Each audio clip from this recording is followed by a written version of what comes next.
මේ තියෙන්නේ silver beat. Silver beat කොලේ දැකලා නැත්නම් ඔන්න බලාගන්න පුළුවන්. මං අද රසම රස සිල්වර් බීට් මැල්ලුමක් හදාගන්නයි යන්නේ.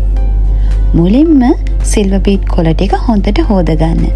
ලුණු වතුරෙන් හොඳට හොදගෙන ඊට පස්සේ මේ විදිහට හීනියට සිල්වර් බීට් ටික ලියාගන්න. දැන් මේ ලියාගත්ත සිල්වර් බීට් එකට ලුණු එකතු කරන්න.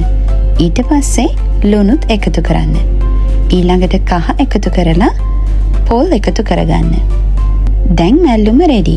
වතුරත් ටිකක් එකතු කරලා හොඳට මේ විදිහට මික්ස් කරගන්න. ඊට පස්සේ ලිපේ විනාඩි 5-10ක් අතර ප්‍රමාණයක් තිබ්බම ඇති. මේ තියෙන්නේ මැල්ලුම විනාඩි 7කට විතර පස්සේ. මං ලිප් ඔෆ් කරලා මෙහෙමම තියලා තියෙනවා වතුර ගතිය ටිකක් නැති වෙන්න. මේ විදිහට සිල්වර් බීට් මැල්ලුම හදලා බලන්නකෝ. හරිම රසයි. ඒ වගේම හරිම ගුණයි. එහෙනම් අපි තවත් වීඩියෝ එකකින් හම්බෙමු. අමතක කරන්න එපා අපිව subscribe කරන්න.